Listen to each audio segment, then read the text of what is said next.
In Islam, feminism is seen as impossible to exist. It is seen as an anti-feminist religion. However, this view is incorrect. From female leaders to their rights being dictated in the Quran, women have as much a say in the religion as men do. What people have trouble with is separating the culture from the religion.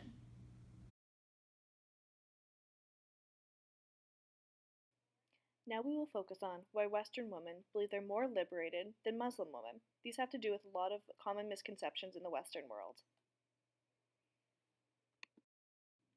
The main reason that Western women seem more liberated than Islamic women is because whenever Western women's rights are compared to Islamic women's rights, extreme examples such as women in conservative Islamic Saudi Arabia are used instead of looking at the rights of Muslim women all around the world.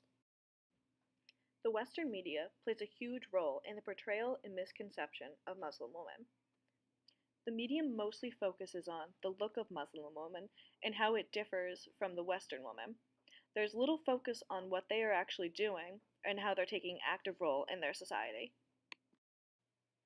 The reality is that women are oppressed in both the East and the West, just in different ways. A few examples of oppression of women in the West would be the inequality in the workforce through the wage gap, heavy objectification and focus on body image for women of all ages, and gender inequality in the Christian faith. Examples of sexism in the treatment of women as second-class citizens can be clearly seen in the Bible. There's scripture that states that women are to be treated as a man's property, that they can be sold to her rapist, that women should be seen and not heard, and that women were created for men. We can see the impact that these ideologies in the scripture have on the Christian community.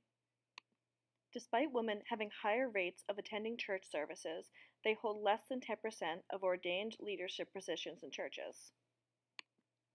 This has a lot to do with the idea that women are second class and do not deserve as much as a prominent place in the Christian community.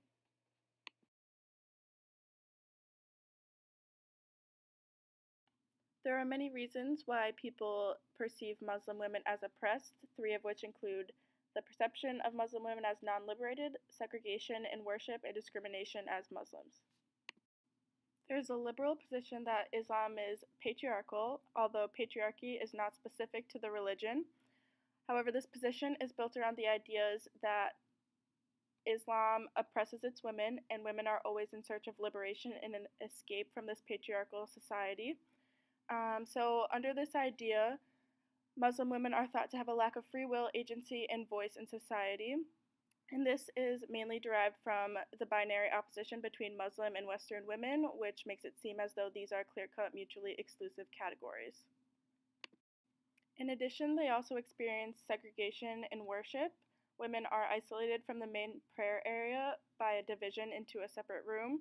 And so, for this reason, female participation in mosques is relatively low, and this comments on the marginalization of women's roles in mosques. So here you can see in this photo that men are in the main prayer area and women are not. For example, women are discriminated against for just being Muslim, for example, wearing a veil or hijab. The veil having a black veil from head to toe suggests that the female is somber and victim to patriarchal oppression, and the hijab suggests modesty and solidarity and conformity to Islamic standards of womanhood. Women in headscarves also have become focal points for anti-Muslim sentiments, ranging from hate crimes to discrimination in employment, education, and transportation. There are many ways in which Muslim women are liberated, three of which being a less narrow standard of beauty, contractual marriage, and their presence in political affairs. Firstly, Muslim women have a less narrow standard of beauty in comparison to Western women. They are objectified less by the media, and the rule of dress for Muslim women is modesty. So as you can see in the photo, most of their body remains covered while their hands and their ankles would show and their faces. Secondly, the Quran makes marriage contractual, so women have the right to insert conditions into their marriage contract as well as modified marriage contract. So in no way are Muslim women stuck in their marriage or cannot get out of their marriage. So the use of Islamic marriage and divorce processes are widespread. In addition, Muslim women have a significant presence in political affairs.